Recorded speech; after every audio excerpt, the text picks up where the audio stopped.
In 1947, Pastor Harold Carlson and a group of 30 other believers formed Calvary Baptist Church.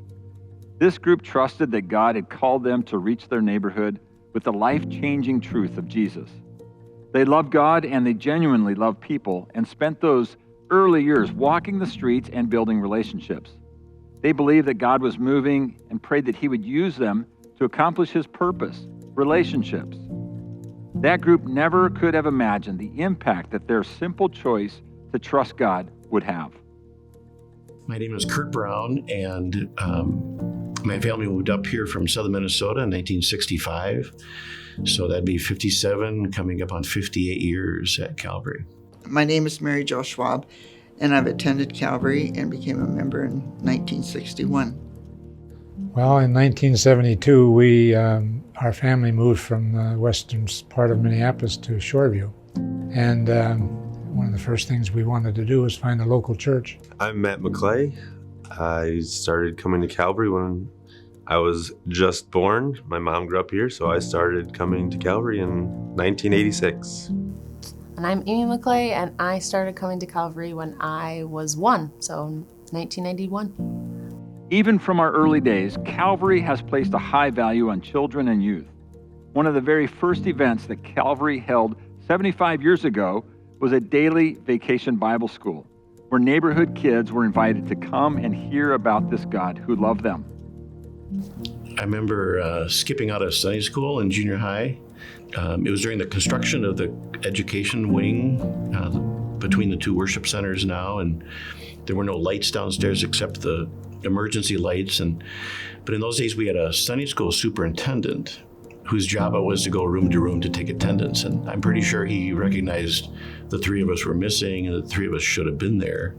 I just remember so many things from being in elementary school and doing all of the plays. The growth through middle school and high school, I met a lot of my good friends that I still have today. Our kids, of course, grew up here and had a great experience. 40 years later, those guys still meet. And then we dated for 4 years and we got married here at Calvary. And 3 kids of our own that attend Calvary, and our hope for them is that they'll be able to have deep relationships here, that they'll be able to meet Jesus and know that there is a large community of people that know Jesus and love Jesus, and that they can take those relationships and be able to grow into them and have lifelong relationships like we do from Calvary.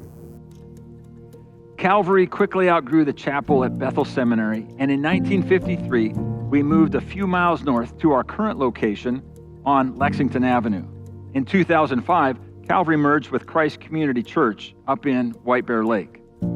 Calvary was now 2 locations, but one church with the same mission, being in relationship with God and others.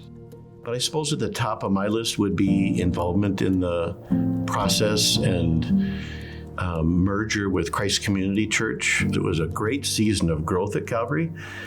And yet, boy, during that process, by necessity, needing to rely on God to give us direction, I think God has gifted Calvary with a measure of grace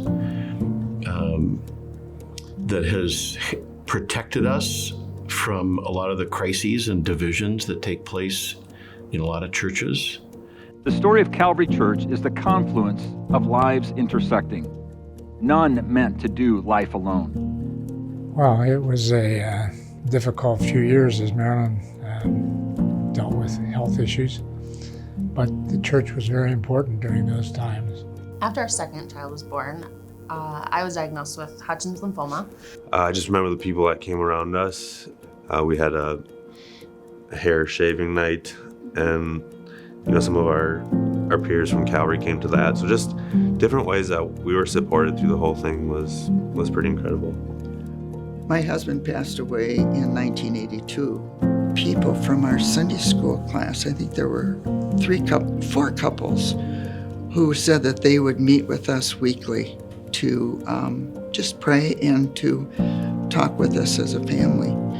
And then after Chuck died, they committed to another year of we meeting. And I found that really very helpful as I was making the adjustments and just kind of getting perspective and keeping me with other families rather than having to do everything by myself. In 75 years, the methods of teaching and worship have changed, but the message never wavered. As I look back, the wonderful thing that we've experienced was the fact that we saw lives changed. I think all through life, this has been a place that has ministered to me as a young mom and as a single mom, and now in these senior years, it's still important to have the fellowship of other Christians, and Calvary has provided that. And I hope that's a part of Calvary's future, is recognizing that message never changes, but we need to understand how, as a church, we can remain relevant, to a next generation. Probably our significance in the community is going to come by our going out into the community, not by the community coming inside the walls of these churches. And that's a culture change for any church. It'll be a culture change for Calvary. 2 Chronicles 16:9 says God is searching the whole earth in order to strengthen those who are fully committed to Him. Our prayer is that God continues the legacy of faithfulness because of you, because of your hearts trusting Him for more than we could ask or imagine. I don't have all the answers, but I'm still trying.